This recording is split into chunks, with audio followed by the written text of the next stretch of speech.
फातिमा की रानी माँ, प्रभु यीशु की माँ, आसरा तू ही है माँ।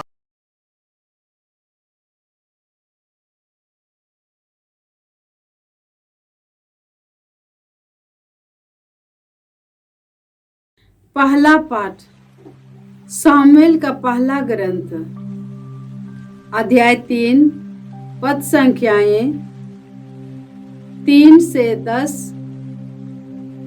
और 19 का।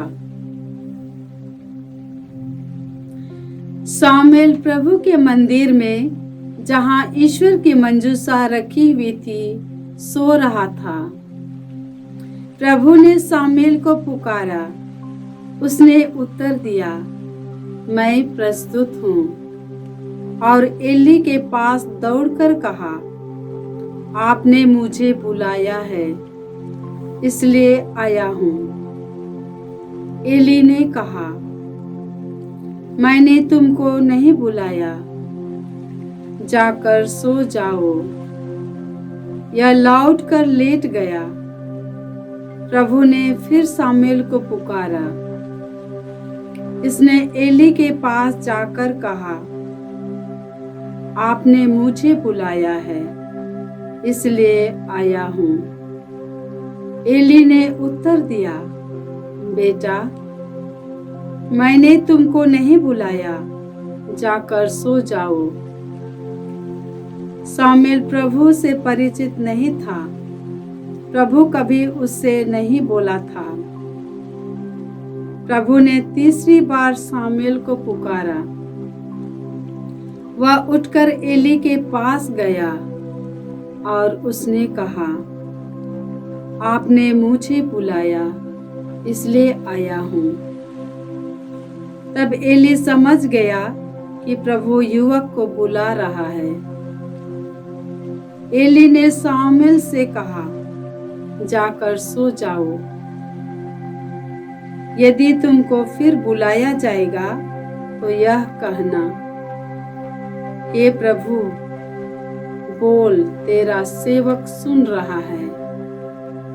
सामुएल गया और अपनी जगह लेट गया। प्रभु उसके पास आया और पहले की तरह उसने पुकारा, सामुएल, सामुएल।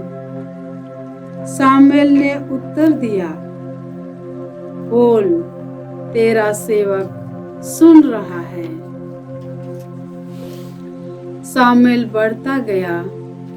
प्रभु उसके साथ रहा और उसने सामुएल को जो वचन दिए थे, उनमें से एक को भी मिट्टी में नहीं मिलने दिया। प्रभु की वाणी। ईश्वर को धन्यवाद। भजन अनुवाक्य। हे प्रभु, मैं तेरी आज्ञाओं का पालन करने आया हूँ।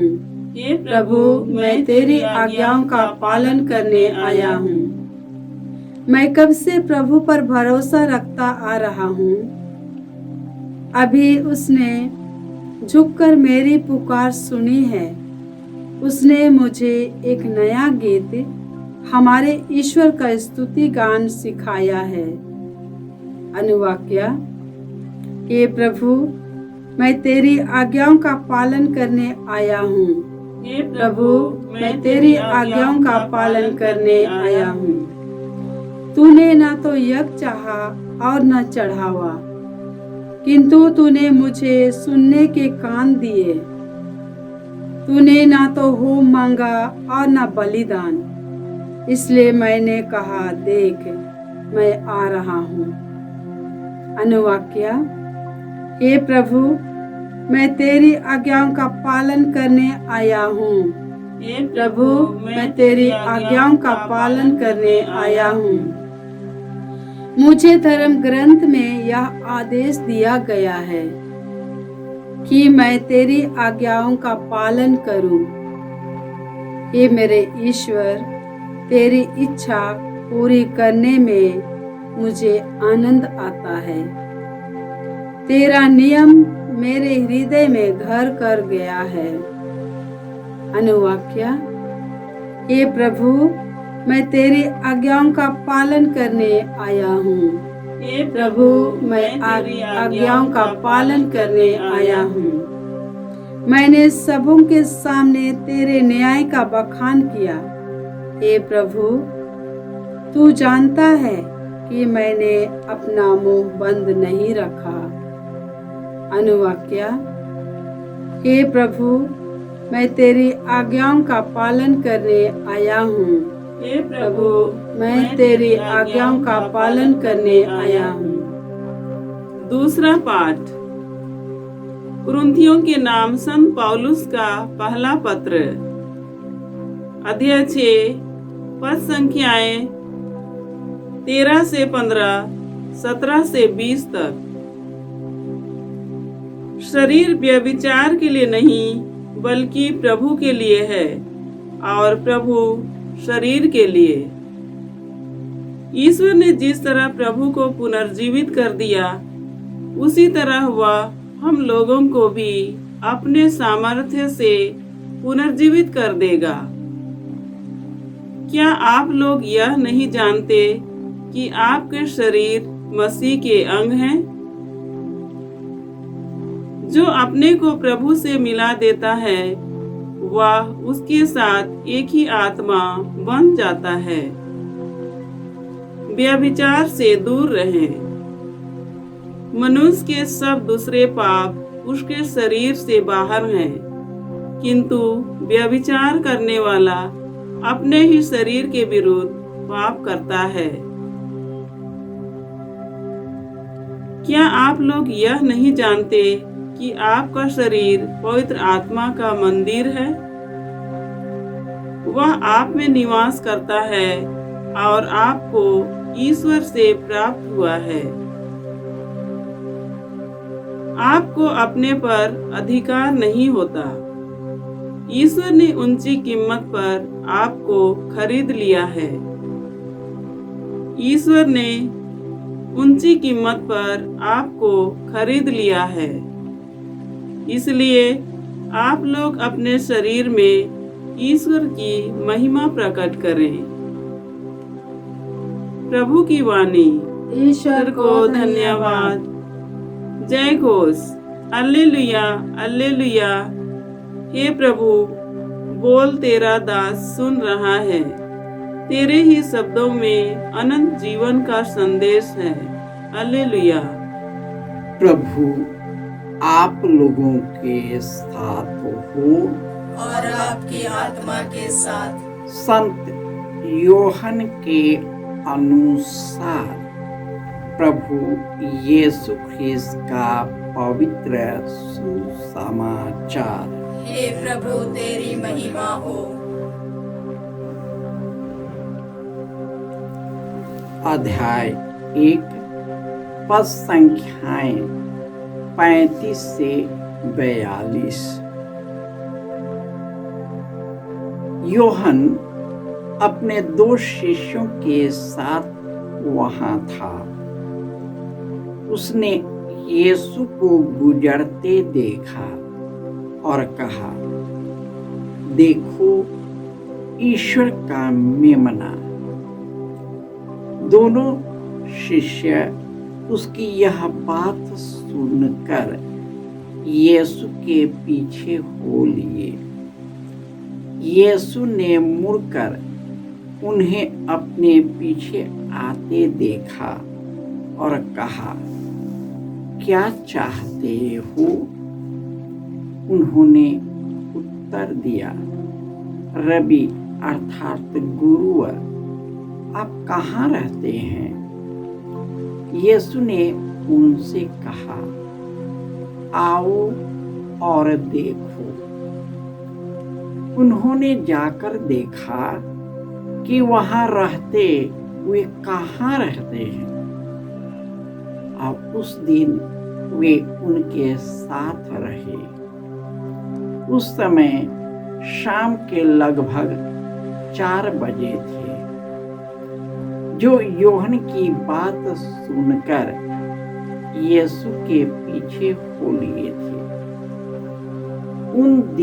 उन दोनों में से एक सीमोन पेतरुस का भाई अंद्रयास था। उसने प्रातः अपने भाई सीमोन से मिलकर कहा, हमें मसीह अर्थात ख्रिस्त मिल गए, और वह उसे यीशु के पास ले गया। यीशु ने उसे देखकर कहा, तुम सीमोन योहन के पुत्र हो, तुम केफस अर्थात पेतरुस कहलाओगे। यह प्रभु का सुसमाचार है। हे क्रिस्त तेरी स्तुति हो। ख्रिस्त में प्यारे भाइयों और बहनों, ईश्वर हर एक व्यक्ति को चुनता है, उसे बुलाता है, और वचन बताता है कि जो मनुष्य ईश्वर की खोज करता है वह उसे पा लेता है। जब ईश्वर ने सामुएल को पहली बार बुलाया तो नहीं समझ पाया। तब एली को आभास लगा कि ईश्वर इसे बुला रहा है, तो एली की बात सुनकर उसने ईश्वर से कहा, बोल प्रभु तेरा दास सुन रहा है। उसी प्रकार पौलुस, जब उसे पता नहीं कि कौन बुला रहा है, कौन पुकार रहा है, उसने पूछा आप कौन हैं? और यीशु ने कहा, मैं तो यीशु हूँ जिसको तुम सताते हो। और इस प्रकार उसका मन और हृदय परिवर्तित हो गया। वह यीशु का सच्चा शिष्य बन गया। और वह कहते हैं कि जिस प्रकार ईश्वर ने यीशु को पुनर्जीवित किया, उसी तरह हम लोगों को अपने सामर्थ्य से पुनर्जीवित कर देगा। हम सभी यीशु मसीह के अंग हैं, जो प्रभु से मिला है। यदि हम उसके साथ एक हो जाते हैं तो हम एक आत्मा बन जाते हैं। और जब हम उनका आत्मा बन जाते हैं तो वह पवित्र आत्मा ईश्वर का मंदिर बन जाता है, जिसमें ईश्वर निवास करता है।